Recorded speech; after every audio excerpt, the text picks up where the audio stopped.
Okay, we are moving on to the Dodger, Mike Sewell. Okay, questions. Sorry, my question is so late this month.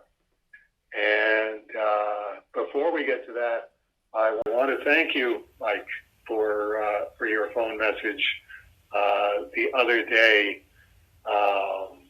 where you had contacted Dagan to tell him how jazzed you were about your Turtles 8 package, which had come in. And Dagan said, you should call Dave and leave a message for him. And that was the first that I knew that we had crossed the threshold of my central criteria is always we don't do the next Kickstarter until the previous Kickstarter items start arriving. And I was hoping to hear from somebody, since Dagan's in Pittsburgh. I was thinking, well, I'll hear from Michael R. or somebody else in Pennsylvania or New York State or whatever, and that's when I will know, okay, we're off to the races. But I got to tell you, Lompoc, California, and it already is there. That means we are definitely in a complete safety zone, and we can now I can now definitively say that Dagan has the go-ahead to launch the Last Day hardcover Kickstarter, where the Last Day hardcovers are all already printed and are ready to ship. So it'll be a very, very short Kickstarter and a very, very short, the absolute record shortest fulfillment time. To the point where this is the first time I can look down past the present arrivals, Turtles 8, the next arrivals, the Last Day, and say, as I have already told David Birdsong, you're going to be next with the Miracle Man Bark, Cerebus in Hell with a question mark, first one that we're going to Kickstarter on that. And David Birdsong gets to try his hand at, this is my book. Dave did some tweaking on this, but it's almost all my own material. Here's how David Birdsong does a Kickstarter. So we will see, first of all, how long it takes David to get his Kickstarter up after the Last Day hardcovers are arriving, and looking forward to hear about that so that I can go, well, I'm not sure what I'm going to contribute to it from the Cerebus archive of Cerebus in Hell with a question mark material, but definitely a Kickstarter devoted to Miracle Man Bark. That's a place that I'm gonna sell that stuff, and just waiting to hear from David Birdsong on that. The T8 Kickstarter, there's a slight snag with the 75 More Sleeps book, Pieces of Turtles 8, 8.3, and one of the other supplements. Those are getting delivered, I believe, within a week. So those if you're getting on those packages, you gotta wait. But those are going out as soon as they come in. If anyone's getting original sketch covers from you or the other artist that was on the offer, those are completely not tied into anything else. Like, you'll get, I believe the way it was worded is, you'll get everything else, and then those will come when they come. Right. And then, and I actually did those. There was 5 of them on the sketch cover, and those all went out, as well as the trading cards last Thursday. Okay. So those should be arriving in Pittsburgh either today, tomorrow, or early next week at the latest. And then the Last Day hardcover Kickstarter should be going live August 8th. August 8th, is that what he's saying? Yeah, that was last I had heard. That I believe that was the tentative. It was all ready to go. It was all systems ready to launch, type thing, and that was the date that I remember. So I'm thinking, if I hear different, I'll let everybody know. But yes, the 8th is when it should go live. And I think I'm not sure how long Dagan was talking about doing the Kickstarter, but it wasn't much more than a week or two. So we're talking about the last day clinching the deal by, okay, you're saying the 8th, add 2 weeks to that. We're talking the 22nd of this month. This is scary. This is absolutely scary for the obsessive Cerebus collector. So I've been posting in the rigmarole.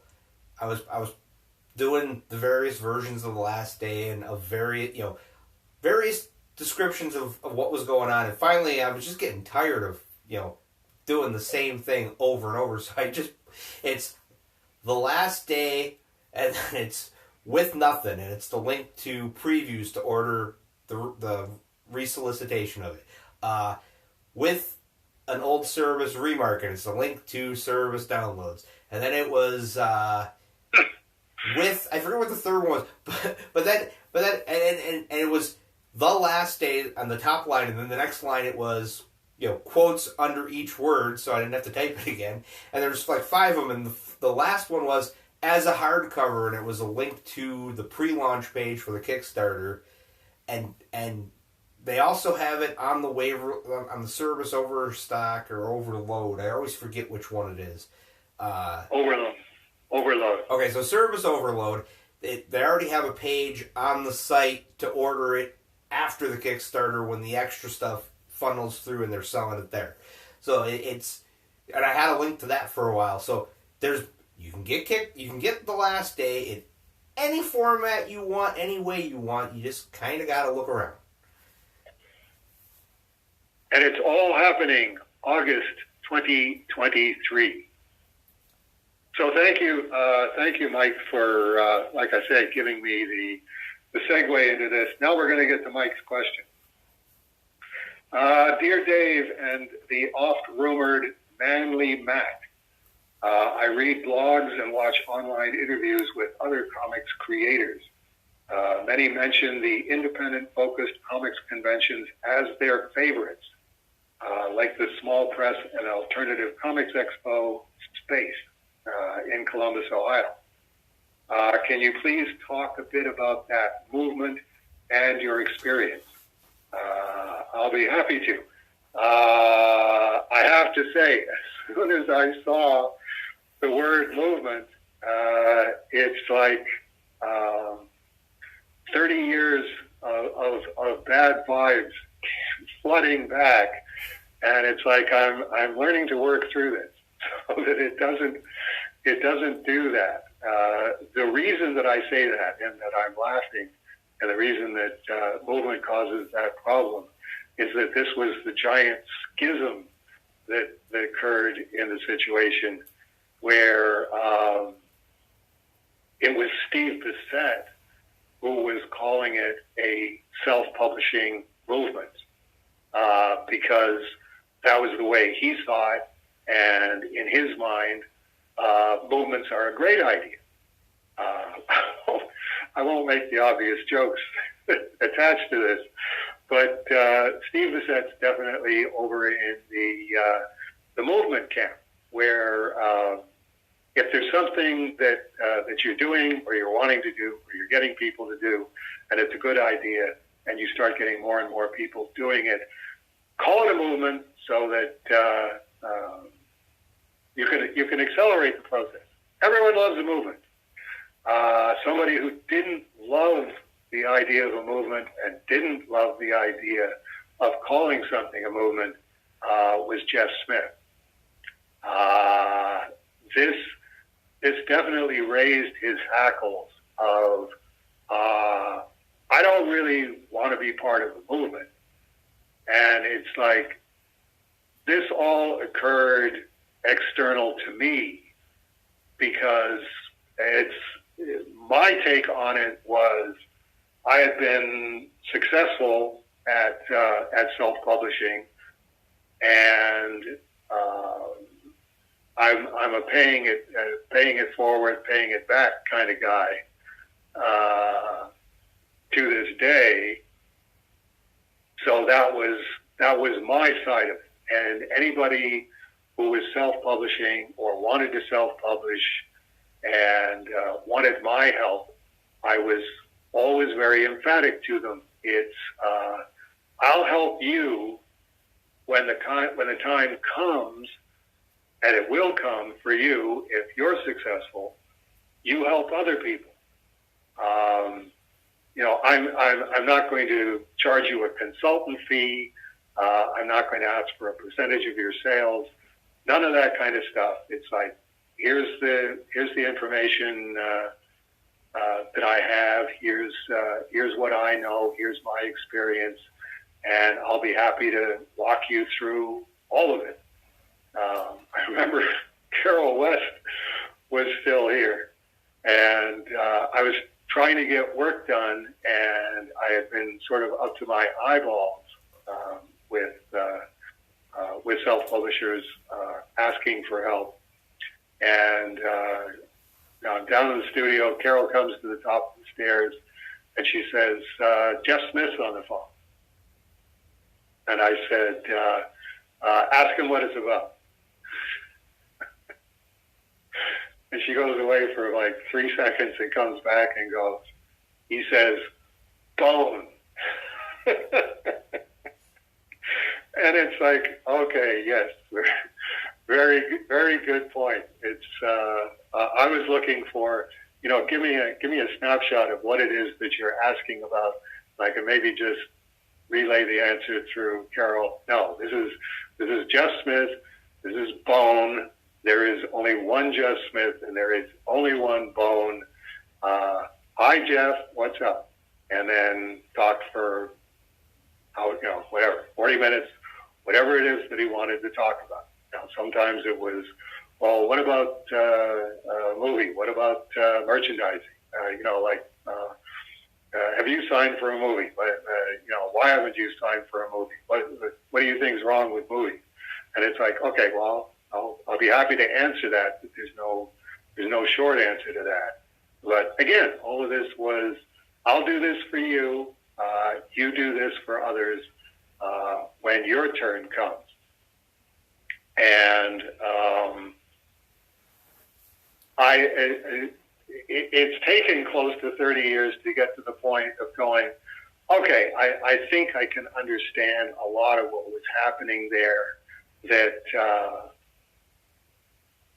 there's only so much that you can do. It's like I'm keeping a monthly comic book on schedule and flying out to 26 different cities on the weekend to promote the book and do interviews and all that kind of stuff, and comic store signings, and helping all of these self-publishers, where it's like, I've already explained this probably 8 times in the last week, and certainly 10 times at the last convention that I was at. But this is the first time that you heard it, so yes, let me try and erase my page, or letter put in the panel borders, or spot solid blacks while I listen to you explaining at length. And I already know what you're saying, what you're going to say, where it's going to lead to, but I have to be patient and let you, go through all of that and then say, okay, A, B, C, D, and E. That's all I have to say about it. Those are the options. I picked B. You can pick any one that you want. And it's like, okay, that would usually take care of it. Jeff was in the situation of being the biggest self-publishing success since the Turtles. And the Turtles had been the biggest self-publishing success since ElfQuest. Cerebus was never anywhere near that category. And it is a different category, which is why I cite the story of ask him what this is about. And it's like, Bone. And it's like, right, okay, he's Jeff Smith, and you know, I knew Kevin and Peter not right at the onset of the Turtles thing. I knew Wendy and Richard a year and a half into the ElfQuest situation. It's a much scarier thing. It's a much it's really elevated tension. And one of the things that was happening to Jeff was everybody, not thinking what this sounded like, was talking about, right, we have to find the next Bone. And it's like, Jeff didn't want to hear that. We don't need the next Bone. We've got Bone. Let's work on Bone first. And I'm working on Bone first. And how does this work? And it's like, I could help with that, but I could only help indirectly. I wasn't at Mirage, and I wasn't at Warp Graphics, and I didn't see, you know, the Have a Cigar Pink Floyd thing where everybody wants onto your boat and everybody's trying to be your best friend.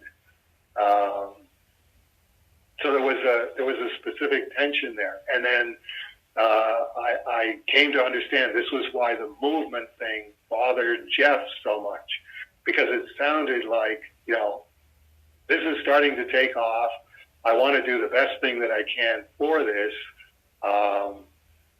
I want to be John, Paul, George, and Ringo. I want to be Elvis.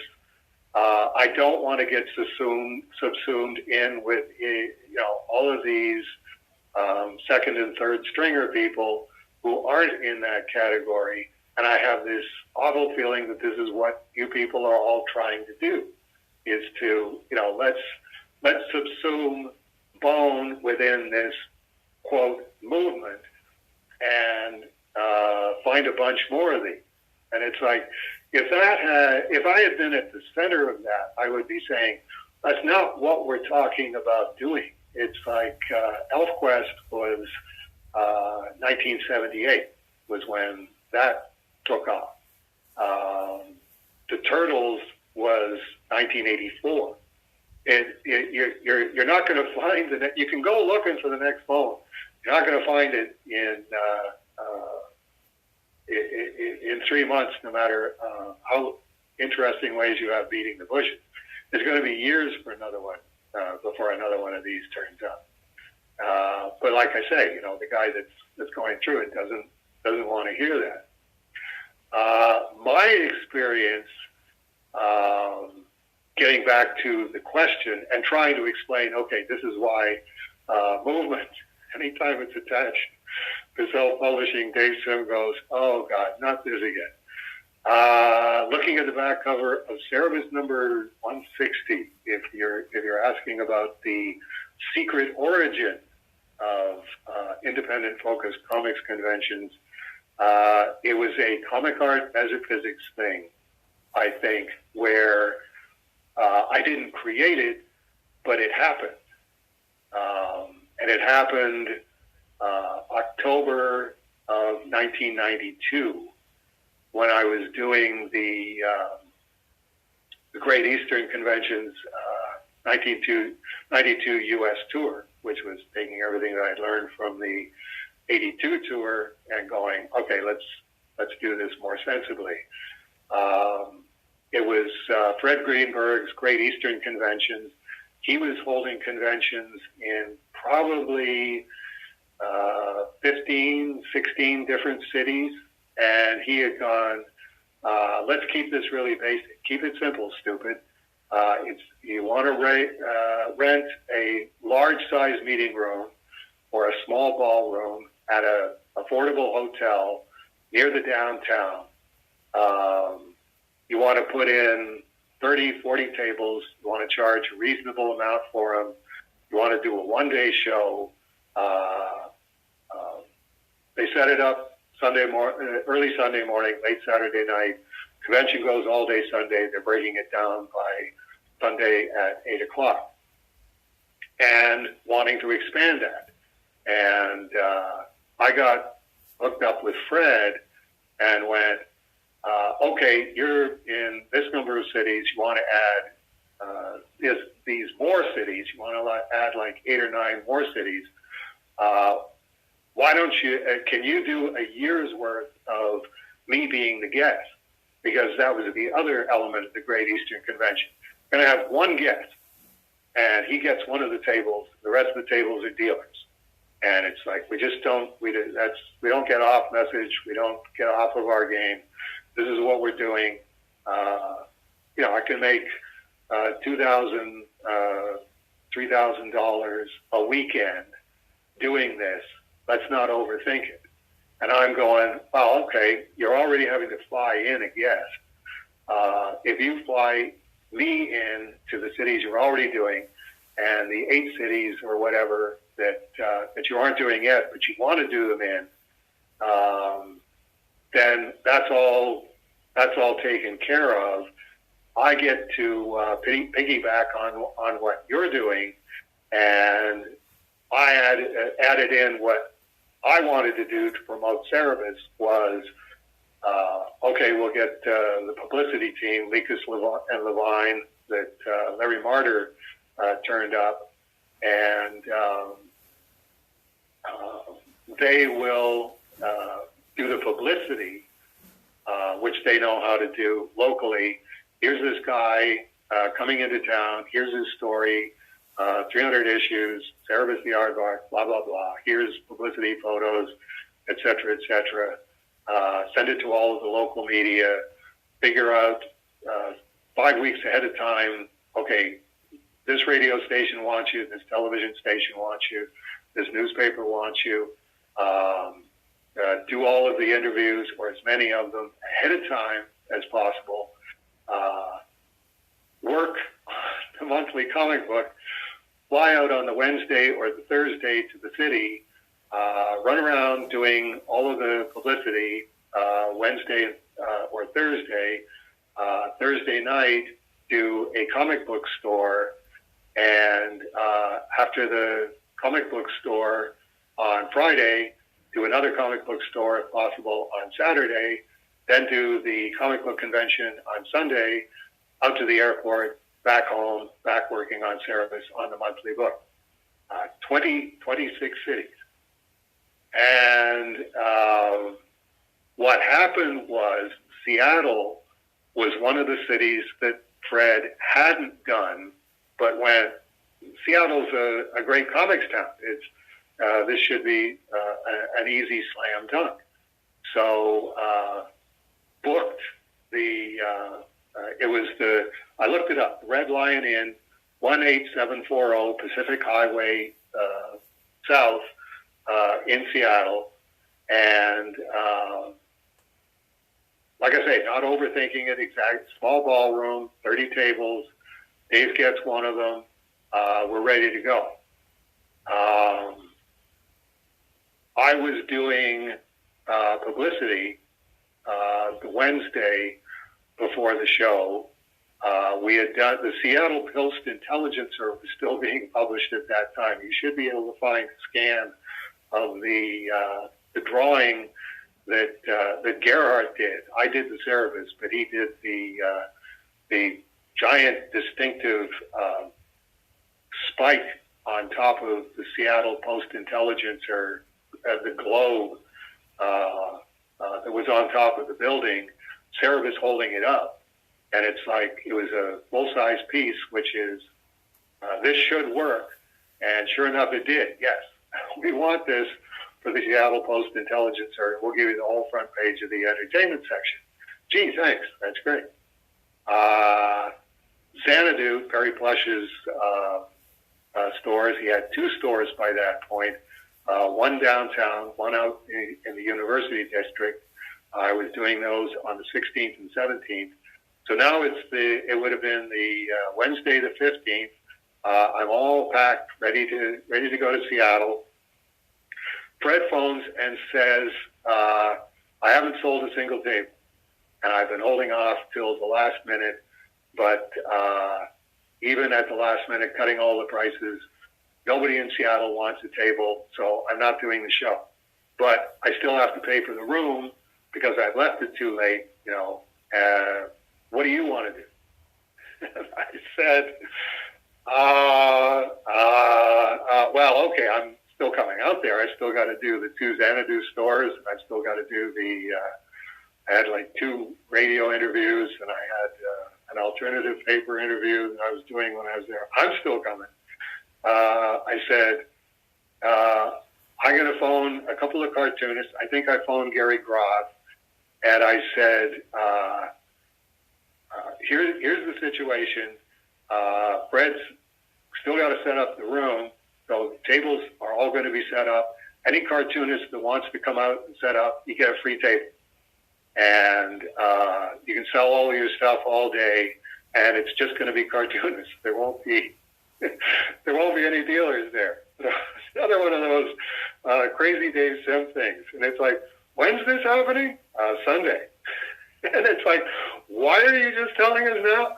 I was just telling you now because I just found out about it. I'm on my way to the airport. And went there, and it's like I got on the plane. I had no idea. Is this going to work? Is anybody going to show up? I know I phoned Colin Upton, the Vancouver's mini comics legend, and told him. He said, well, I'm going to be there. So I thought, well, at the very least, it'll be me and Colin sitting there reading each other's comic books and staring at each other in a room full of 30 draped tables. But I forget how many cartoonists showed up. It was sort of like half of the room. It wasn't the full room, but it was half of the room. And in terms of attendees, I think there was about 50 at the peak, probably about 50 people, all standing very politely and watching people doing sketches and finding their comic books, and really, really quiet, which was one of the funniest things, because it's like all the cartoonists are really quiet. They're all sitting there doing sketches. All of the fans are real quiet because they're watching cartoonists doing sketches. And I forget it was Donna Barr or Roberta Gregory or somebody went, it's so quiet. And it's like everybody laughed, and I said, yeah, we should sing. So, there's and it's like, what are we going to sing? And I said, over in the United States, why don't we sing the Star Spangled Banner? So we all started singing the Star Spangled Banner. And it came to a really rousing conclusion. And I said, Colin was there, and I yelled down to Colin, okay, Colin, it's our turn. Oh, Canada. So Colin and I made our way through Oh, Canada. And that was really that's the earliest one as far as I know. And it wasn't set up as an independent cartoonist only convention. That's what it turned into. And it was like everybody, when it was over, it was just the one day. It came to the end of the day, and everybody went to the same restaurant. And it's like, that was really cool. That was great. That was just us, and all of the attendees had a good time.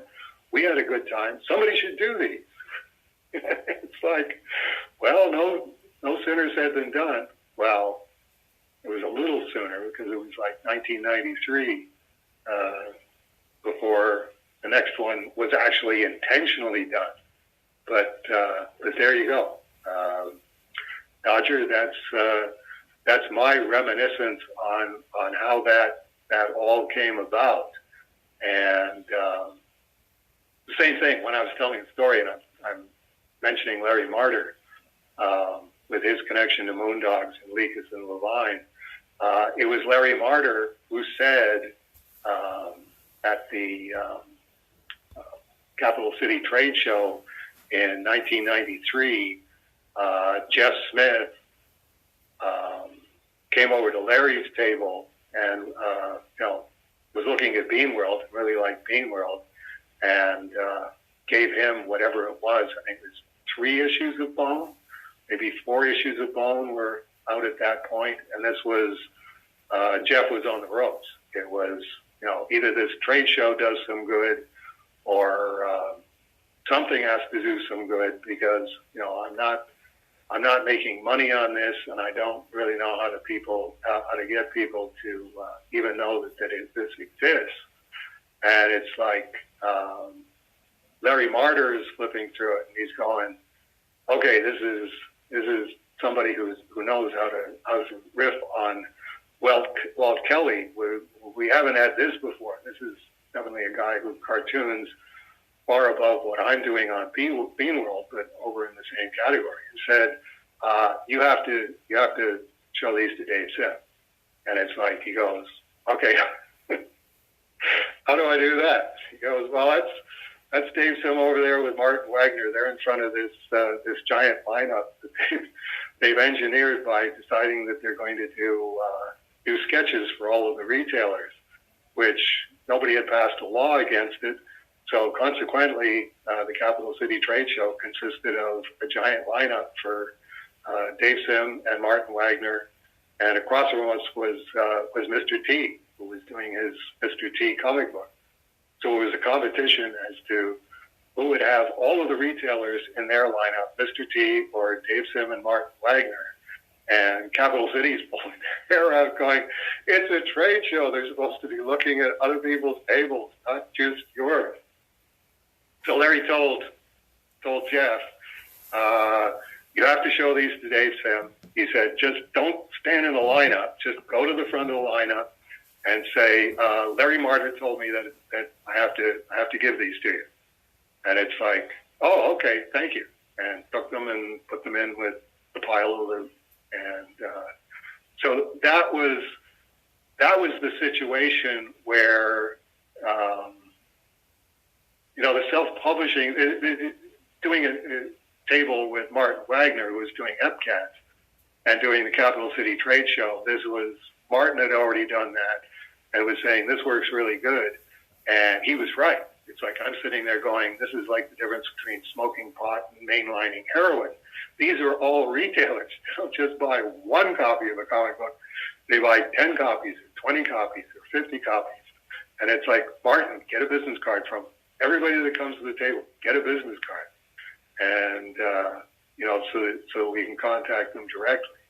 But, Jeff Smith, he wasn't in the middle of that. It was, I really want to do this comic book, like I'm 3 or 4 issues into it, and I managed to persuade Vijaya that this can work. But Vijaya is going, "No, I got to see a business plan for this." It's like, she was working at a computer job, a very high-level Silicon Valley computer job, and if you're going to not do animation, which is where you're making your money, then I would have to see you making money in that kind of, at least in that kind of category. And by the time they're going to the Capital City Trade Show, it's like, this is just not working. This is, I sold this many of number 1, and then, as always happens, half as many of number 2, half as many of number 3. And why is this happening? Why, it's a good book.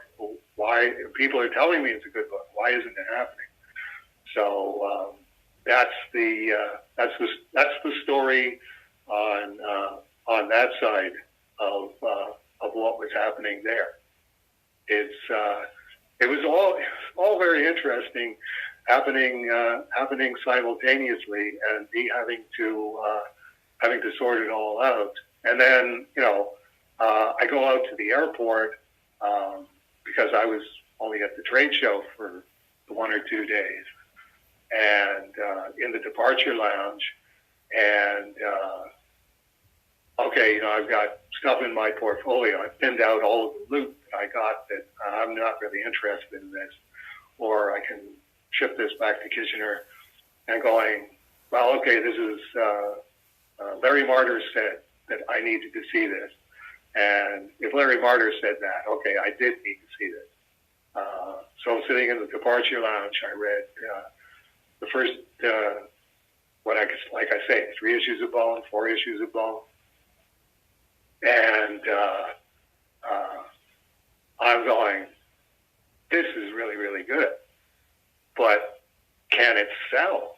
It's it's like the same thing that Larry saw. This is Walt Kelly. This is like pogo, but it's not political pogo. It's like pogo, but charming. It's just a charming sort of part cartoony, funny animal strip, but it's got Thorne in it, and it's like, can this sell? And the retailer question is always, who do I sell this to? And it's like, therapists, without, if you don't have the Wolveroach in there, you don't really have the connection to the comic book store thing. Oh, I can sell this to my X-Men customers if it's got Wolveroach on the cover. And then, let me know the next time you're doing a superhero. But there was nothing like that in Bone. So it was like, well, it's really, really good. I'm definitely going to do a preview of it, and I'm gonna talk it up. But is this going to work? It's same thing again that Larry must have seen. It's like Larry never expected that Bean World would, have a worldwide $1 billion movie premiere, and it's always been in the category that it's been in. Is Bone in that category, or is Bone not in that category? And it's like, no, Bone was way, way, way above that. It was, there's no connection, no entry point that we can see into the direct market, but just took off like wildfire. Because it was a lot like ElfQuest that way. You look at ElfQuest and go, comic book fans don't really read this kind of stuff. Well, they read ElfQuest and they read Bone, which are again in different circumstance than Teenage Mutant Ninja Turtles, where it's like they love Frank Miller, they love ninjas. This is going to be mother's milk for them. Steve Bissette and Rick Veitch always mention these conventions in interviews. In fact, I just ordered some excellent books directly from the Rarebit Veitch himself. It's one of the cool things about the modern world, connecting directly with creators like the super famous Dave Sim.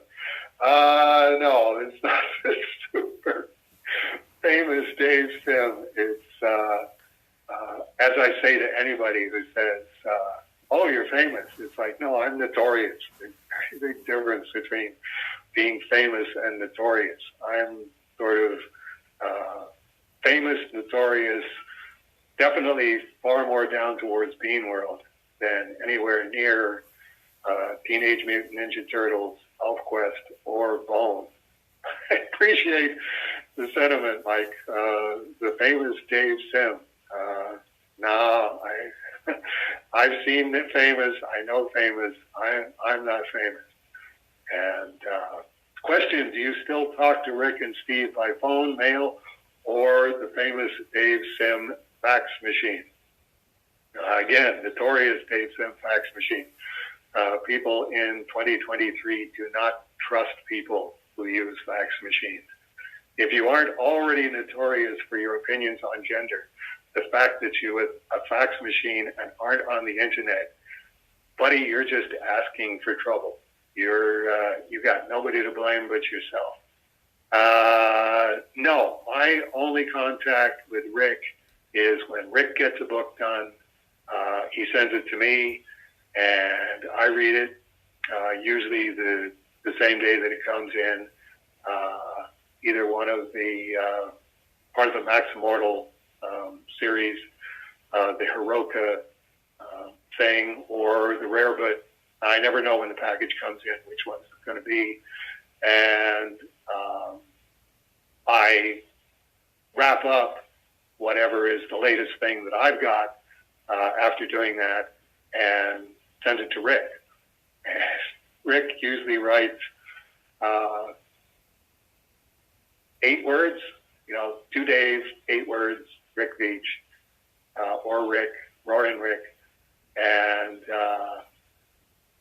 I would write fulsome, 4 or 5 paragraphs on the front of a trade paperback. And then I go, why am I always the one doing this? okay, Rick, if you're sending me your book and all you have to say to me is 8 words, well, okay, here's my 8 words back. And then, that's the situation that we're in. As I said to him, he finally did send a letter after I sent him the last day trade paperback and said, I faxed it or emailed it to you, so I don't know if you ran it on a moment of service. But my letter to him was, I think, 35 years after the Creators Summit, what we have to say to each other is, and this is saying to each other, I'm saying this to Rick, and Rick is saying this to me, I think your beliefs and ideas have capital Z, capital V, zero validity. But I will always read anything that you send to me. And I would never want to see you canceled or your book deplatformed under any circumstances, even though I think your ideas and beliefs have zero validity. And I wish we could have some more of that in our world. And it's just, man, I don't know. I spent all the 1990s fighting the religious right for freedom of expression. And since then, I've spent 30 years fighting the lunatic left. It's just, what do you people not understand about freedom of expression for everyone, not just for the people that you agree with? Notice how I didn't take a single breath through any of that? It always boils down to, there's a reason there's an off button on the TV. Right. There's a reason you can, my friend Nick, he has a bookcase in my basement that I call the Massive because it's just huge. I had 2 bookcases that were full of his stuff and they were getting to the point where they're full, and I'm like, I'm going to build a bookcase that'll hold all your stuff because he's got an apartment, I got a house, I'll store stuff for him. And right. My brother ended up having metal bookshelves and they fit in my basement where I wanted to build a bookcase. They're not quite as big as I wanted it to be, but it's close. And it's full. It's every shelf is full, and he still is bringing me stuff. And oh yeah, can you store this for me? Yeah, I can store it for you. And I feel this obligation to read whatever he's giving me. And it's like, sometimes I pick it up and I read the back and I'm like, I have no interest in this. This can just go on the shelf. And other stuff, it's like, yeah, I want to read Conan. Let's read Conan. And I read Conan and I'm like, it's Conan. You really? You didn't? The Robert E. Howard Conan? He's been buying. Marvel lost the rights to Conan in the 90s, and it went to Dark Horse for a while, and then Marvel got the rights back, and they reprinted. Because Dark Horse reprinted all the Marvel stuff, and now Marvel's reprinting all the Dark Horse stuff. And Conan has now left Marvel and gone to Titan Comics, and they're starting their run. But he's lending me collections that I believe are Marvel's collections of Dark Horse's Conan stuff. And it's not bad. It's just Conan. Oh, okay. I was thinking that there was like books mixed in with this, and you were reading Robert E. Howard's Conan text stories. This is. I want to because, like my friend Kevin, when he was years ago, like, I'm gonna read Service. Okay, I'm gonna do a column for you for the blog. All right, and I'm gonna do it issue by issue. Okay, and I'm going to read all the stuff that ties into it. So, like, he doesn't just read issue 1, he reads the Robert E. Howard Conan story that you're parodying in issue 1. Right. And I'm going, that's great. How's it going? And, like, after 20 issues, he's just like, I can't do this anymore. I'm like, well, you don't have to read the other stuff. He's like, it's not even that. It's just, writing a column is getting to be too much. And I'm like, all right, fine. And it's funny because he was working at the comic book store and he had guys with him, and his coworker put a post-it note next to Service on it going, did you get your column done? Right. But right. I mean, and I want to read the original Robert E. Howard stuff, but I also know that there's there's rough edges to those stories that modern sensibilities will be like, the story goes, Netflix wanted to do Conan as a TV series or a movie, and the president of Netflix canceled the project because Conan is too misogynistic. And it's like, what were you thinking Conan was going to be? Right. Like, right. He's a Conan and I'm not making this up, lady, barbarian. He's right. not Conan the cuddler. He's not Conan the caregiver. He's Conan the barbarian. When they made so you're making the point that you look at the back of the book and it's personal taste. It's a lot of times you don't know until you read a book that, okay, that was worth it. That's a half hour of my life I'll never get back. Personal taste. I really, really don't like that kind of stuff. But it's freedom of expression. Everybody is entitled to it. Yeah, there's never been a comic where I've went, I wish that didn't exist. There's been comics where I've went, I wish I didn't spend my money on that. Yeah. There's comics where I've gone, hey, this can go bye-bye. Even Marvel's biography comic of John Paul II, it might not be your cup of tea, but hey, they did it. It sold a bunch. Right. I mean, the classic "It Sold a Bunch" that I love is, so there's a book I bought called The League of Unfortunate Superheroes, and it's golden age to modern age, just superhero characters. It was a good idea at the time, but it didn't quite work. And there's golden age characters in there that are just, you've never heard of them because they kind of, it was they threw it against the wall to see if it would stick, and it very much fell off. But right. in the modern age, Bronze Age / modern age section is a Neil Adams book called Skate Man. Right. He's a guy who fights crime on roller skates. And it's one of those, I read the book and I went, well, that's, whatever, it's an interesting concept, but then I was at the comic book store and they had a copy for $1 in the dollar box, and I'm like, oh, I am buying that. And I bought it, brought it home and read it and went, yeah, Skate Man, he fights crime on roller skates. Like, you could tell that this was the beginning of the next superhero universe, and no, it wasn't. But right.